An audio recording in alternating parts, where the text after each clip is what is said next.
What's going on, guys? Welcome back to another video here on the 7.3 Power Stroke. In today's video, I'm going to be having to replace a leaking rear differential gasket, and while I'm at it, I'm going to go ahead and do fresh fluid in the rear end. So if we head underneath the truck here, you'll see that at some point somebody has replaced this fluid before, hence this gasket material that they used and did a messy job on. And whoever did it didn't do the best job apparently, because it's leaking onto the ground, as you can see here. So I'm going to go ahead and pop this cover off and replace that gasket. Now, before you do this, if you're just doing a drain and fill, they say to check that you can remove the fill plug on the side of the front of the axle, which I'll show you here in a second. And the reason that they tell you to do that is because if you go ahead and pull your cover off and drain all your fluid and you can't get this out, they say you're screwed, because that's how you fill it. As you can see, mine is totally rusty. I'm not even going to try to remove that, but the way you're supposed to do it is you fill it into that port after reinstalling the new cover gasket, and you fill it until it starts dripping out, and that's when you know it's full. On mine, there's literally no way I'm going to be able to do this, and I want to fix my leak as well as get some fresh fluid in there. So the workaround is going to be to go to the top of your axle here and remove that speed sensor, which is just one nut right there, and then it pulls right out. So I'll show you how I go ahead and pop those out and fill it through that hole instead. Alright, so right here, as you can see, I went ahead and got some cardboard laying under here in case I make a mess, as well as a drain pan. Start removing all these bolts, and just like any of the other videos you may have seen, I'm going to leave the top two loose but not all the way removed. And I'm sure you'll be able to visualize just by watching me drop the fluid like that why that's easier as far as preventing making a mess goes. First one came out very easy.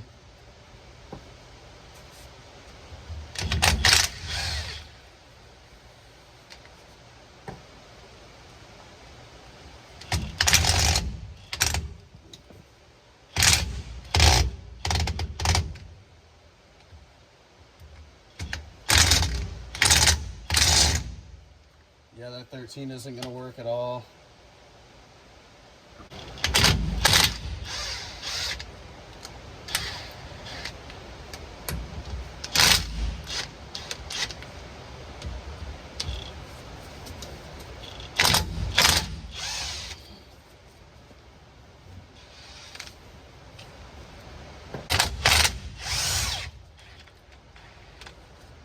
And there you go, all the bolts are either removed or as loose as I'm going to want them. Now I'm going to go ahead and actually get a putty knife and a hammer to break that seal.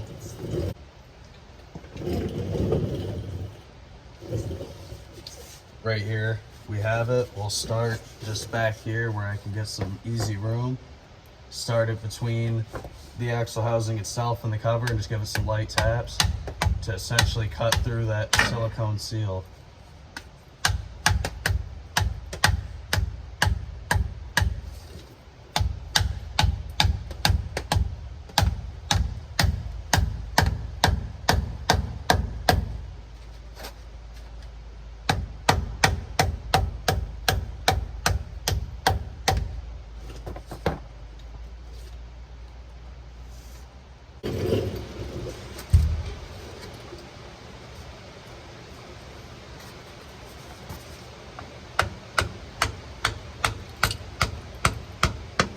There we go.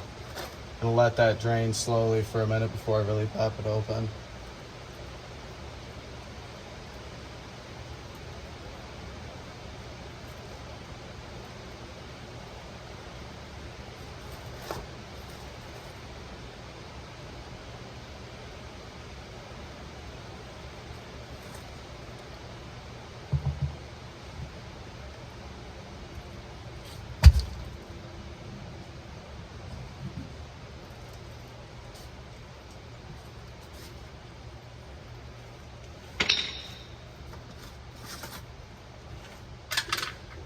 Kind of looks a little milky almost, I feel like.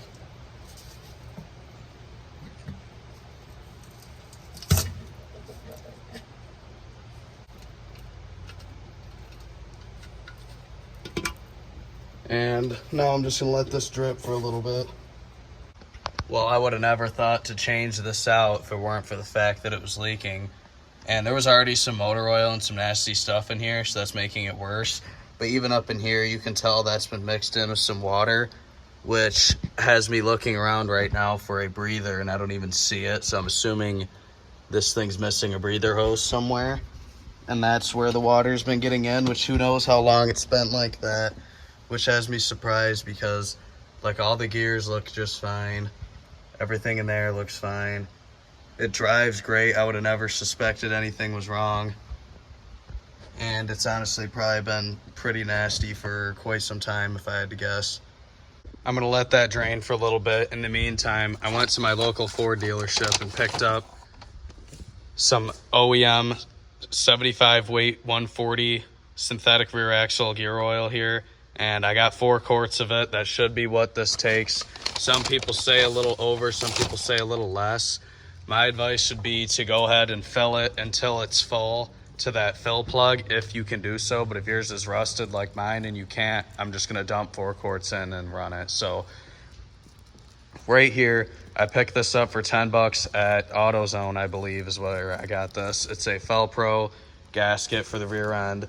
Right here's the numbers. And I'm gonna be using this because that's what I've always used. A lot of people will use RTV silicone on there, and that works as well. But if you don't already have the silicone sitting around from a previous project, you gotta buy that for like 25 bucks. And then it's cheaper to get this anyway. But the main reason I don't like that silicone is because if you were to tighten that too far or something, it's gonna ooze out this side, but it's also gonna ooze out into the rear end area. And I don't like that. And I also don't like that if you have one little drop of oil left inside that axle, which I can guarantee you're not going to get it 100% clean, and it comes in contact with this stuff when you're applying it or while it's drying, it's just going to leak. So save yourself the headache and get this gasket. This is what I always use, this exact Velcro one. Another thing is before you actually go ahead and remove the rear diff cover, I like to just carefully cut this bag open and pull out our gasket here. And I'll lay it underneath the truck and hold it up over the cover and make sure all the bolt holes line up so we know we have the right one. Especially if this is your only vehicle, you don't want to pull this off and then have no way of going to the parts store to exchange it for the right one. Go ahead and clean all that gasket maker that whoever put this on last time used from both the mounting surface on the axle and the inside of the pan that we took off. Get that nice and clean, and then hose this out the best I can with some brake clean, and then we'll get into installing our new cover.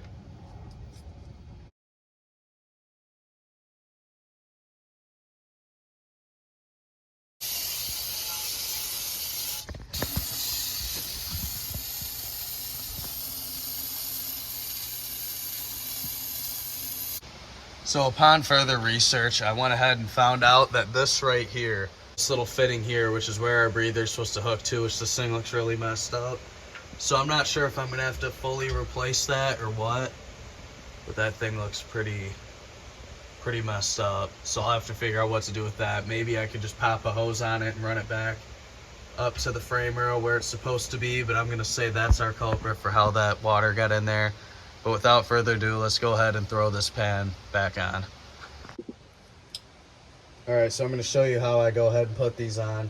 As you can see, just from setting up the camera, a little bit more oil's dripped out. But this is why I like using a regular gasket over RTV silicone. Because if we had silicone, we'd be screwed and we'd be wiping it dry again, freaking out. But with this gasket, it doesn't matter. I could go ahead and just slap it on and then spray a little brake clean on the bottom edge of it when I'm done if there's any residue. So I'm going to try to make sure not to get this gasket piece dirty. Don't drop it in all this crap.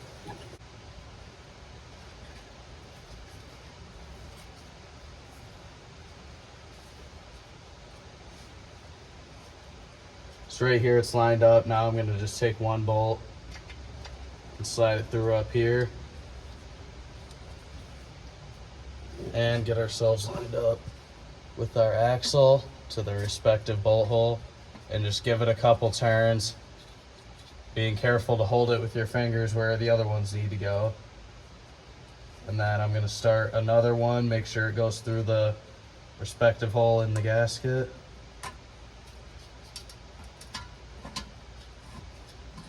Give that a couple quick turns.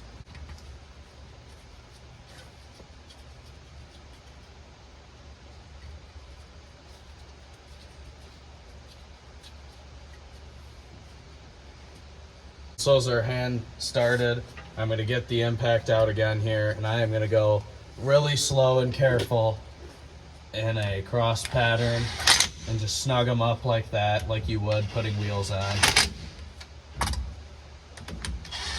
I'm sure if you're using actual silicone, like I mentioned earlier, you won't want to over tighten them then, especially because you'll make that silicone squirt out on the inside of the cover and it could end up getting in your gears. But if you're just using this gasket, I don't think the torque spec really matters much. The last time I did this on my red 99 7.3, I had no problems doing it this way. And I'm just kind of going in like almost a star pattern, just getting them snug. If you experience any leaks, you just snug them up a little more. There's no reason to go hog wild on these. Clean our mess up real quick that we made with our hands getting oil all over the outside of the cover with some brake clean.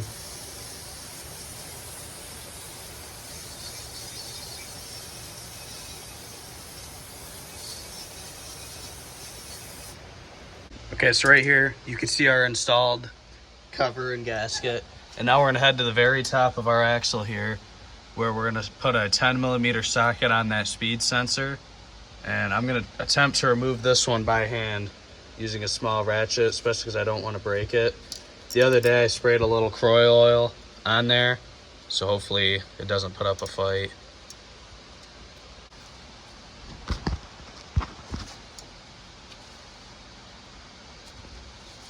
That broke loose nice and easy. I'm sure it would break loose easy even without any oil on it the night before. I just wanted to be extra careful because this is my only means of getting any fluid back into this thing. Just go ahead and stick a funnel in there. Don't even bother cutting the tip of that plastic off and just pour them in this way.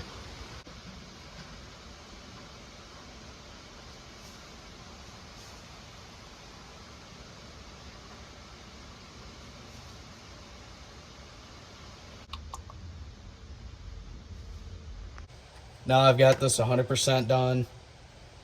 I went and cleaned off the sensor, put everything back together. I'm gonna go ahead and just rinse off this cover here with some Body Shop wax and grease remover to clean it. And I'm gonna go ahead and throw some rubberized undercoating on it just to protect it from rust.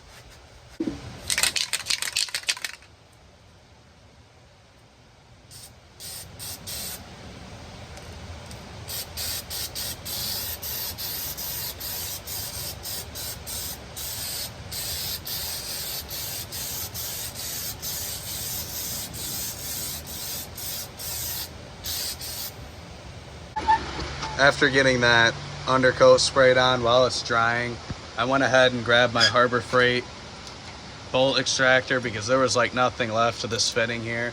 And I was really nervous about getting this to come out, but I gave it a couple taps with the hammer, and as you can see, it seems to be spinning out really easy. So I might be getting lucky. And then just buy a new little breather piece for it.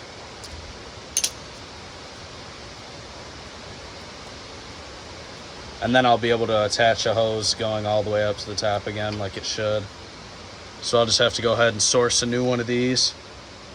Well, I wanted to go ahead and show this side by side, the new piece, which right here is our part number if you're looking for it, and hold it up next to the old one to show how badly the end of it rusted away, but I have no idea where that went. I've been looking all over for it, so I guess I'll just not be doing that.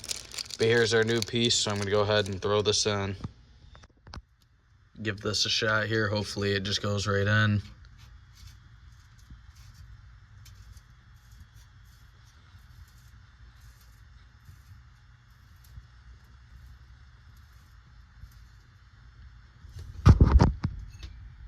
Get our 15mm wrench, snug it down.